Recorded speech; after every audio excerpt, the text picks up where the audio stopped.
Exodus chapter 32. When the people saw that Moses was so long in coming down from the mountain, they gathered around Aaron and said, "Come, make us gods who will go before us. As for this fellow Moses, who brought us up out of Egypt, we don't know what has happened to him." Aaron answered them, "Take off the gold earrings that your wives, your sons, and your daughters are wearing, and bring them to me." So all the people took off their earrings and brought them to Aaron. He took what they handed him and made it into an idol cast in the shape of a calf, fashioning it with a tool. Then they said, "These are your gods, O Israel, who brought you up out of Egypt." When Aaron saw this, he built an altar in front of the calf and announced, "Tomorrow there will be a festival to the Lord." So the next day the people rose early and sacrificed burnt offerings and presented fellowship offerings. Afterward they sat down to eat and drink and got up to indulge in revelry. Then the Lord said to Moses, "Go down, because your people, whom you brought up out of Egypt, have become corrupt. They have been quick to turn away from what I commanded them, and have made themselves an idol cast in the shape of a calf. They have bowed down to it and sacrificed to it, and have said, 'These are your gods, O Israel, whom brought you out of Egypt.' I have seen these people," the Lord said to Moses. "They are a stiff-necked people. Now leave me alone, so that my anger may burn against them, and that I may destroy them.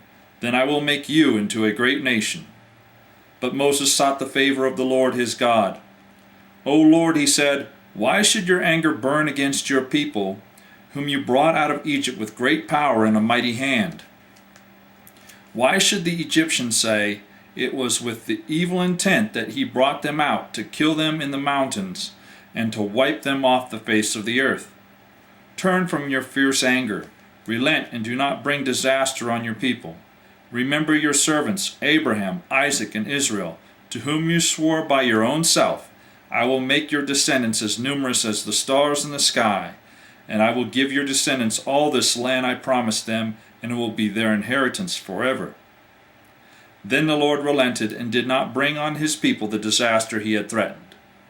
Moses turned and went down the mountain with the 2 tablets of the testimony in his hands. They were inscribed on both sides, front and back.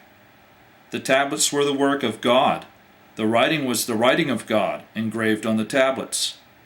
When Joshua heard the noise of the people shouting, he said to Moses, 'There is the sound of war in the camp.' Moses replied, 'It is not the sound of victory. It is not the sound of defeat. It is the sound of singing I hear.' When Moses approached the camp and saw the calf and the dancing, his anger burned, and he threw the tablets out of his hands, breaking them to pieces at the foot of the mountain. He took the calf they had made and burned it in the fire. Then he ground it into powder and scattered it on the water and made the Israelites drink it. He said to Aaron, what did these people do to you, that you led them into such great sin?" "Do not be angry, my lord," Aaron answered. "You know how prone these people are to evil. They said to me, 'Make us gods who will go before us.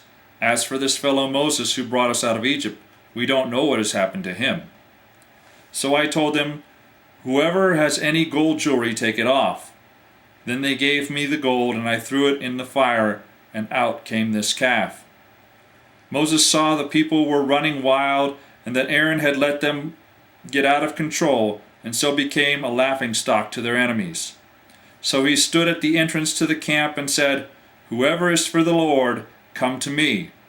And all the Levites rallied to him. Then he said to them, "This is what the Lord, the God of Israel, says. Each man strap a sword to his side.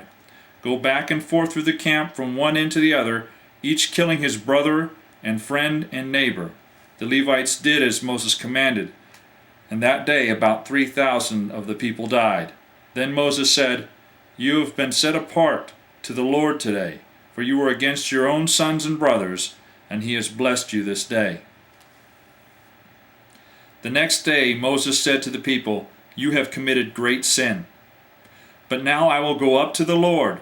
Perhaps I can make atonement for your sin." So Moses went back to the Lord and said, "Oh, what a great sin these people have committed. They have made themselves gods of gold. But now please forgive their sin. But if not, then blot me out of the book you have written." The Lord replied to Moses, "Whoever has sinned against me, I will blot out of my book. Now go, lead the people to the place I spoke of, and my angel will go before you. However, when the time comes for me to punish, I will punish them for their sin."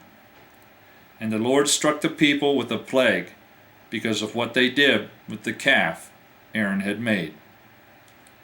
That is the end of Exodus chapter 32.